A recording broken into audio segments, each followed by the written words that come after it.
This hands-on travels to India, Sri Lanka and Thailand to see how credit initiatives can boost more than just incomes and how innovative fishing methods combined with changed practices can also improve livelihoods and safeguard the environment.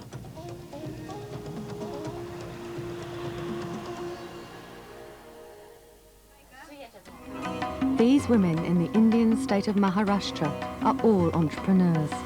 Before starting their businesses, they were living below the poverty line. But now they're benefiting from a new scheme which is bringing the banks closer to poorer people, particularly women, and making credit more widely available.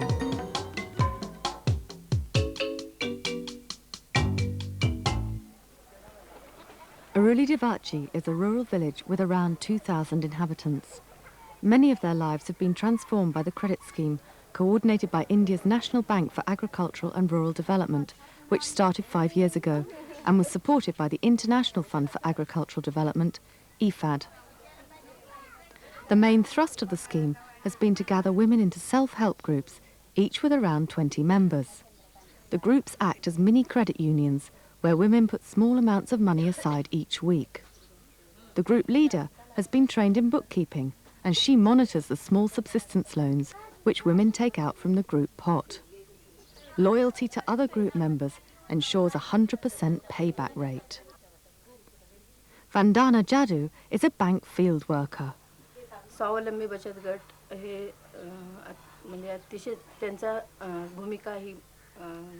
The role of the self-help groups from the point of view of the bank on the one hand and village development on the other. These women used to be very shy and hardly ever came out of their homes, but through participation in the groups, they've become bolder and more active, and they're able to discuss things.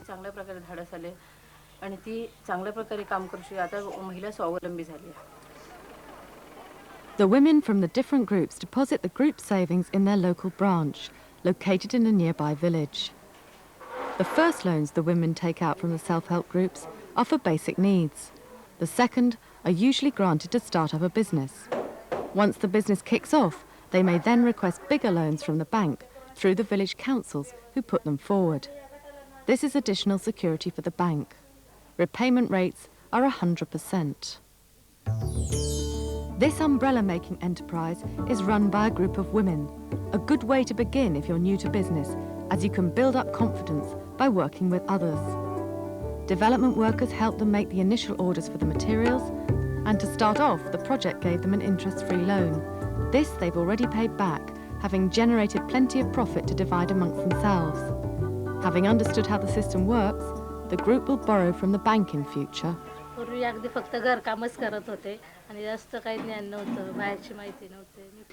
I was deserted by my husband, and before the self-help group started up, all I did was domestic chores. I've had training in bookkeeping, and by getting together with other women, I've gained more friends, a business and more awareness. Jajaiba Kumba is a member of the same self-help group. She makes flower pots and stoves using clay from the fields, which is strengthened with a mixture of ash and sorghum husks. Her husband has never worked, so she is the family's only breadwinner. She secured a bank loan to set up her businesses 3 years ago. The loan was over a 5-year period, but she too has paid it back. There have been lots of social changes in the village through the self-help groups. When a little boy in the village needed a heart operation, all the groups asked everyone to pay 10 rupees. So they collected 14,000 rupees, and he's okay now. We've got roads built, we've done some tree planting, and got improvements in sanitation. In the village of Ranjangaon, Ganapati, Kamal Shinde runs a catering business. She is one of the great success stories of the Maharashtra Rural Credit Programme. Her husband left her several years ago, and destitute, she turned to farm labouring, until the project offered her small business training. Kamal opted for catering because that was where her skills lay. She thought of the masses of pilgrims that flocked to a nearby temple and approached the elders. They agreed to rent her premises to open a canteen. 5 years ago, she secured a loan and set up her business, which has been a huge success. Kamal now employs 5 other women who she houses in property bought with her profits. And now she's chairman of her village council. I used to be a farm labourer when my husband left me and our young child. I didn't pay much attention to my son's education, but since I started the business, I've been aware of how important education is for my child. I'm also employing 5 other women, and my husband has come back to me. Lots of organisations have helped me, and I'm very grateful. I'm now a very confident and independent person. Kamal recently secured a contract to supply 60 lunchboxes a day to a local tyre factory after management tasted her food at the temple. Her next plan is to buy land and build a restaurant.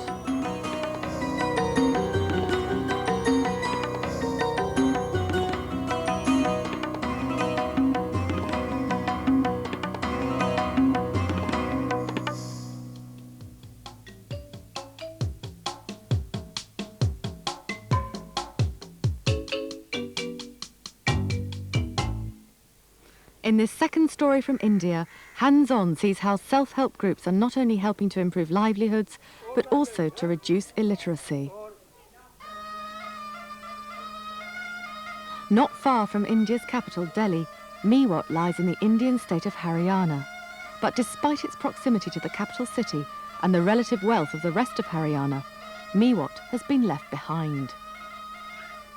Its ethnic group, the Meos, converted to Islam and historically were fierce resistors of repeated invasions. Regarded as troublemakers, the Meos and their land were neglected until recently, when the International Fund for Agricultural Development, IFAD, and the Government of India decided to try to tackle poverty by investing in the area with a combined funding initiative.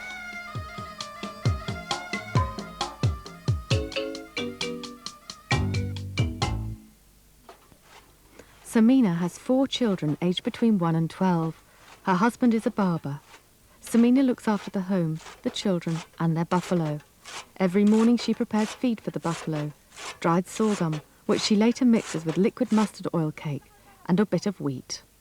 A year and a half ago, Samina wouldn't have dreamt of owning a buffalo, but that all changed when she joined a self-help group set up by the project, backed by the combined initiative.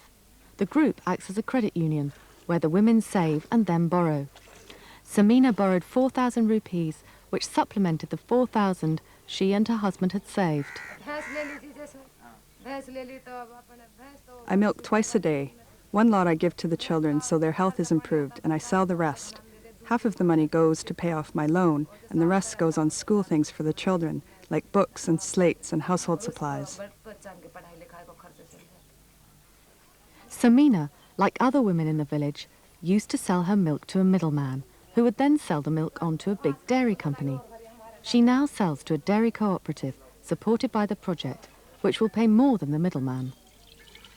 Here at the cooperative, Samina's milk is tested for fat levels. It's mixed with sulfuric acid and put into a spinner where the centrifugal force will separate out the fat. 67. Samina's milk is well above the minimum, and she will get more per litre as a result. Another member of Samina's self-help group, Sunny, also borrowed money to buy a buffalo. She bought a more expensive buffalo, which yields more milk, so that she's able to make butter in the traditional Mewati way, earning more money to pay back the loan. The self-help group meets on a regular basis, and here they listen to the different loan requirements needed by their members and apply to the banks for a lump sum loan. But the self-help groups do more than collect savings and provide loans. They act as a forum for increased awareness. Topics such as village health and sanitation come up, and one subject, long neglected, their children's education. Before, we women didn't have any identity in the village. We weren't motivated. There was no unity, and there was no real friendship between us. We just chit-chatted. Since the self-help group was formed, we can speak out, share ideas, and we've become freer to talk in the home. We've got status in the home now, and the groups have a very positive image in the village. It wasn't easy at first to get the women's groups up and running. This male-dominated society was resistant. Men didn't like the idea of their wives and daughters joining groups and getting training. It had to be dealt with sensitively. A few years ago, this type of discussion would have been unknown in this traditional Muslim community, where women would not have been involved in decision-making. As a graduate in 1983, Mohammadi was the only one in the whole of Mewat which has a population of 700,000. Now she works as a field coordinator And today she is talking to the women about the difference education and training can make to their lives. 5 years ago, only 2% of women were literate. Now it's increased to 14%, thanks to the growing awareness of parents, particularly mothers, through the project. Samina sends her children to school, even though her daughter's only 3 years old. Age-old attitudes towards education, particularly education of girls, are changing.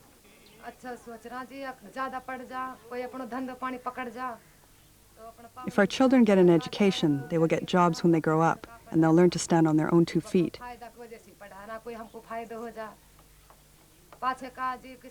Educated children and their families get more respect in the village, and their future will be brighter if they go to school.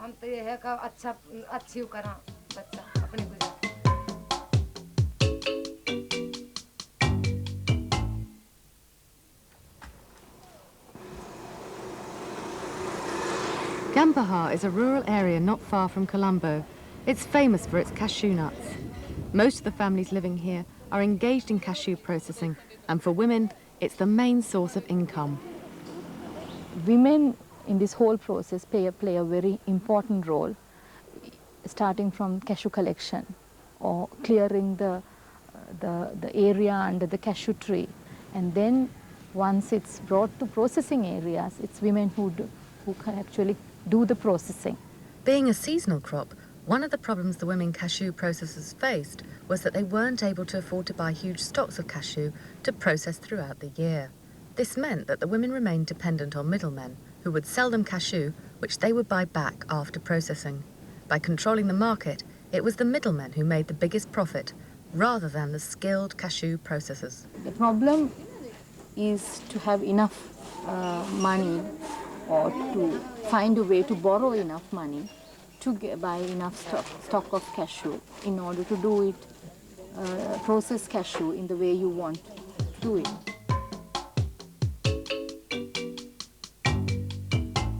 Processing cashew is an extremely skilled task, which includes shelling, drying, and removing the inner red shell. Several years ago, a group of women from Gampahar heard about an oven which would help them dry the cashew nuts. The women hoped to improve the quality of their product so that they could sell the nuts direct to the wholesalers. And they approached the International Development Agency Intermediate Technology Development Group, ITDG, to see if it would work with them to develop an oven which would meet their needs. The women wanted an oven. So we've managed to modify an existing dryer quite drastically, finally, to suit the conditions of Sri Lanka as well as the cashew processing industry.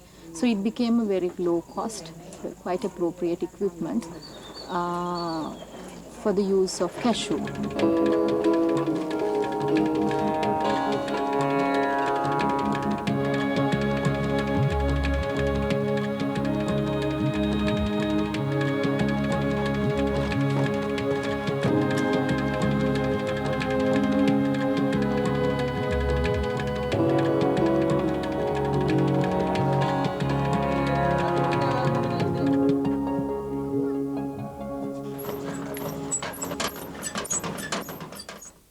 With their new dryer, the Gampahar women are producing high-quality cashew nuts and have cracked the export market. Their lives have changed.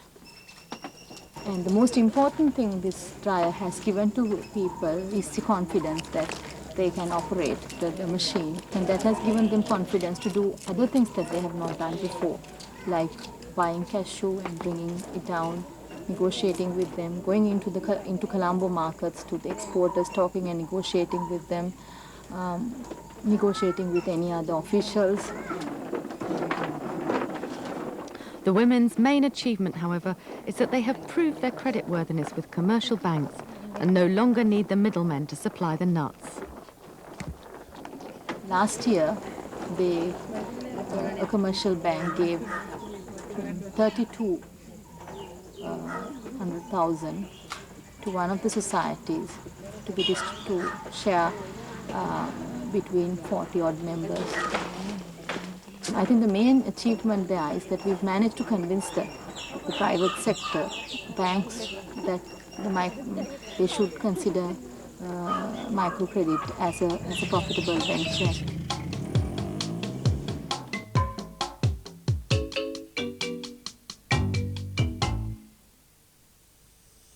For people living in northeast Thailand, wild fish and rice have been an important part of their diet for centuries. But population growth and overfishing to meet demand has cut the supply of wild fish and driven local farmers to try their own hand at aquaculture or fish farming. Most farmers are expert at fishing from paddy fields and canals, but breeding small fry into a large enough catch to feed your family or even sell demands special expertise.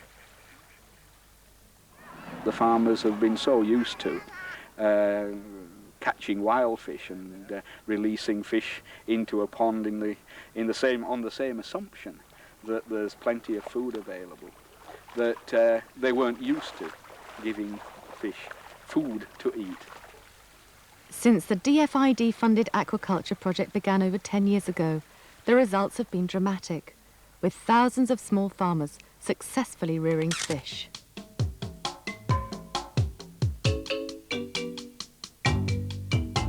We started from scratch. We said, let's find out, first of all, what the problems of the small farmer are. When we found that out, then let's see if we can't find something that might be appropriate to solution of their problems. The first technology which the Asian Institute of Technology tested with the farmers was greening up the water. Green up the water basically means create phytoplankton, so that certain types of fish can feed on that fertility in the pond. Local farmer Kong Mei now greens up his water every day, using cows, extra manure from their pen, and urea, a nitrogen-fixing agent which, when combined with dung, creates the perfect environment for fish to thrive. Kong Mei's catch isn't bad, although the fish are undersized. That's due to his main enemy, the snakehead, a predator which slithers from the fields to the ponds and eats the fry. Two staff from the Asian Institute of Technology Outreach Programme visit Kong Mei to chat about his techniques. They use materials which farmers are able to follow for themselves.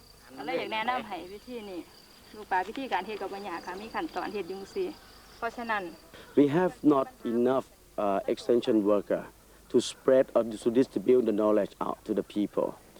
They did their work very well, but because of the number is limited, they can't travel around too much. So they were thinking, is it possible for us to use some other thing to help this, the extension worker, or to use directly with the farmer? The materials were developed with farmers like Sawat Shrinkong Phan, who has farmed fish since the beginning of the project. He has 3 fish ponds now and sells his fish around the village. What's the secret?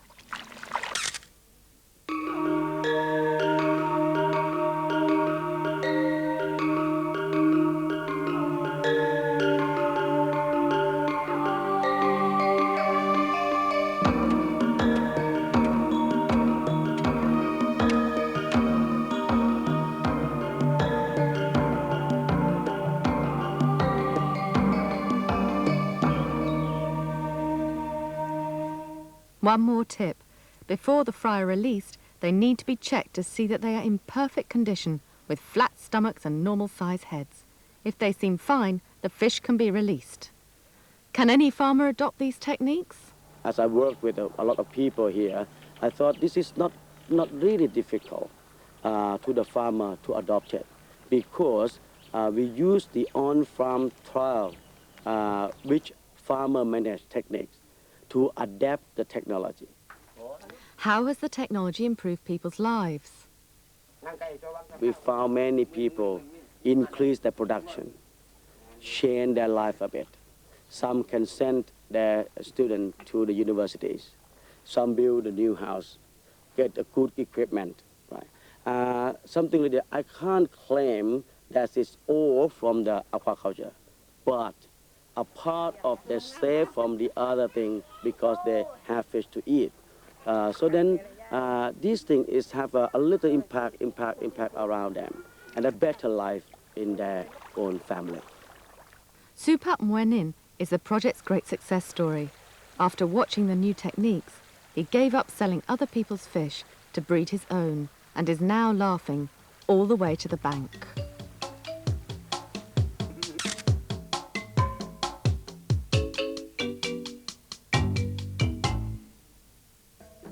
The beaches of Krabi, Phuket and Phang Nga in the south of Thailand are known for their natural splendour and idyllic atmosphere. But although the environment is very different to that of Udon Thani, the threat to people's livelihoods is the same. Burgeoning tourism, overfishing and destructive pushnet fishing practices have exhausted the once abundant marine harvest, degraded the environment and left the villagers with less food and income. Diminished food supplies and less income have led the villagers to look at new community-based solutions which may revitalise the local economy. The initiative is supported by the United Nations Food and Agriculture Organization, FAO.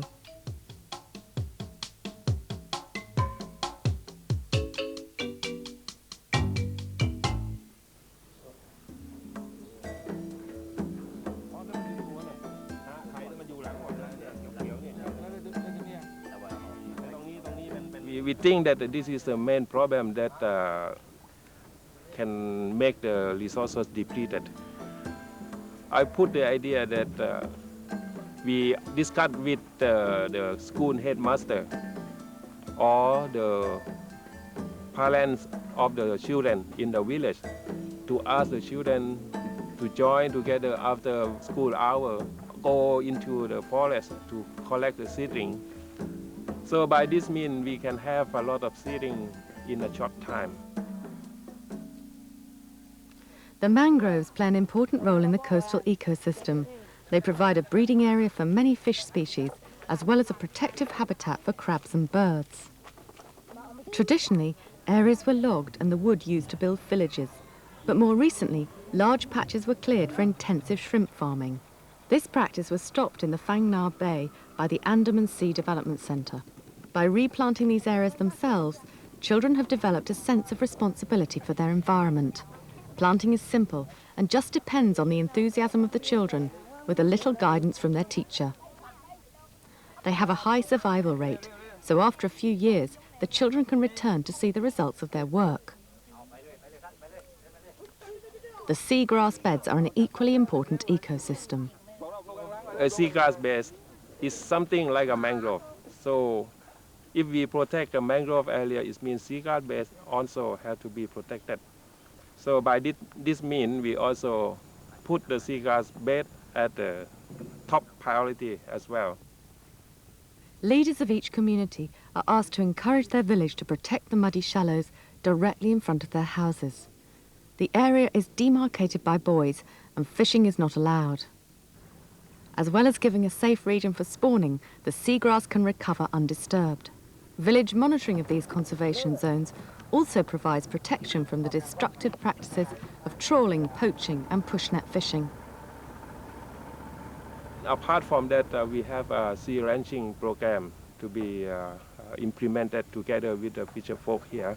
We have our own hatchery, so we try to produce the seed like blue swimming crab and shrimp, and after it's grow up to a certain size, then we just collect and put in a plastic bag and then get the people involved with us to release into the natural. This is one thing to build up the ownership of resources to them. These tiny crabs migrate to the seagrass beds after just a few months. When they return, they are large enough to be harvested, providing a valuable and sustainable resource for the communities. Traditionally, fishermen worked alone. When selling their produce, they were at the mercy of daily market fluctuations and the whim of the middlemen. Mr. Saman is the leader of a village in which a cooperative auction system has been established.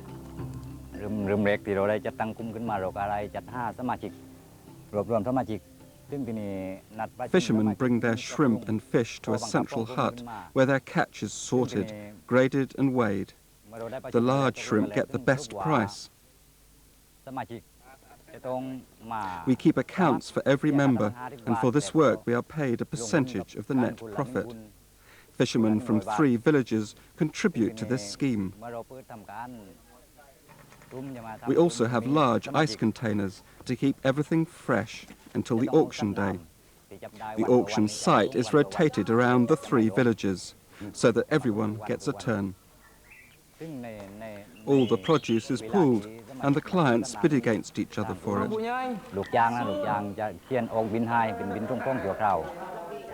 The fishermen receive about 30% more at the auction than when they were selling to the middlemen.